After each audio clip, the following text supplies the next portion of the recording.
All right, and let's go over 6.4 number 7.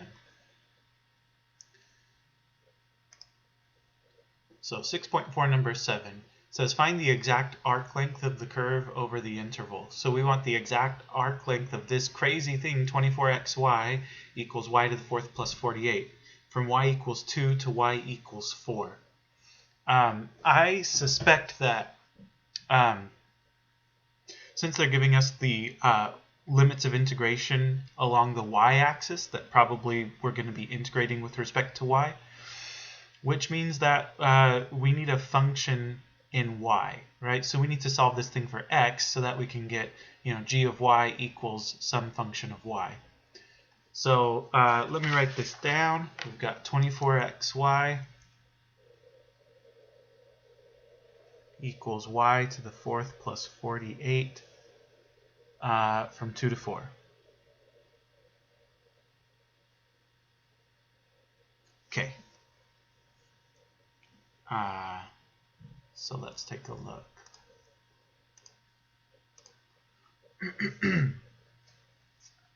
So as I said, we're going to solve for x. That means dividing through by 24 over y.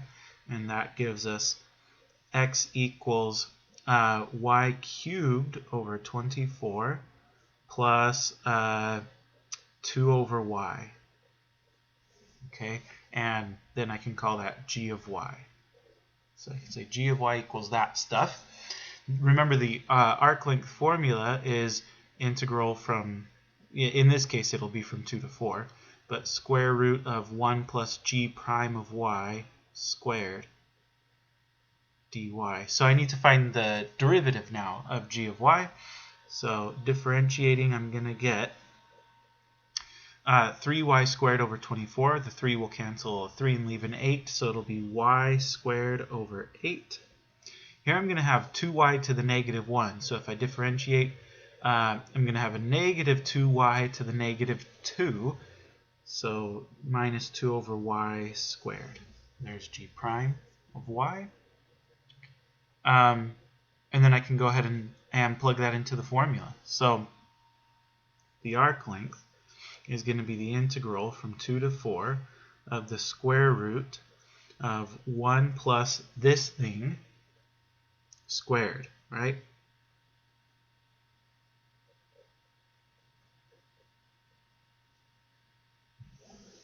Okay.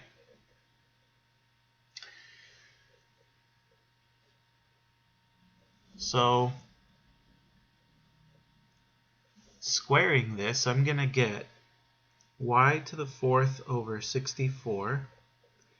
When I multiply those things together, the y squareds will cancel, the 2 will cancel the 2 and leave a 4. So I'm going to get negative 1/4. But I'm going to get it twice when I FOIL, right? Because I do the firsts and I get this. I do the outsides, I get a negative 1/4. I do the insides, I get a negative 1/4. So that's going to combine to give me negative 1/2. And then when I do the lasts, so when I do this times itself, I get 4 over y to the fourth. Okay.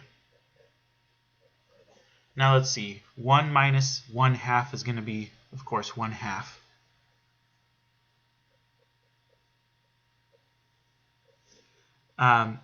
And notice something interesting here, that when I add 1 minus 1/2, I get a positive 1/2. So I'm going to get, basically I'm going to get this same thing, but the sign here is going to be positive instead of negative.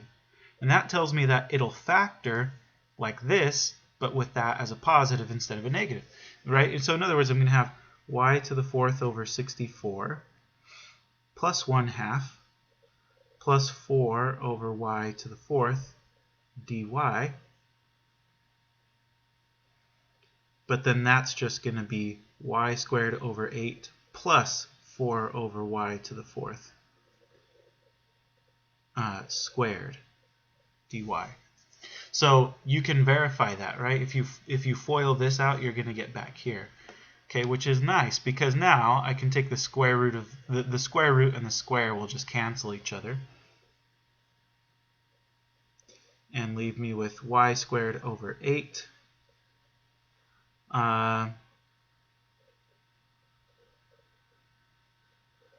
No, hold on. I'm sorry. This should be 2. This should be 2 over y squared.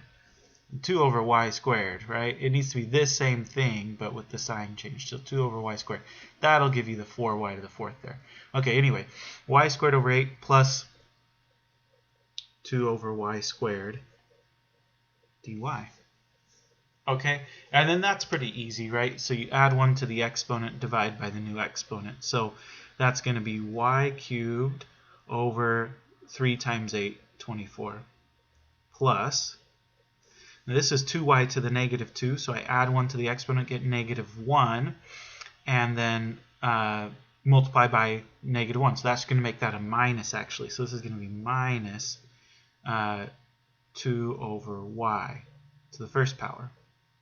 I'm going to evaluate this from 2 to 4.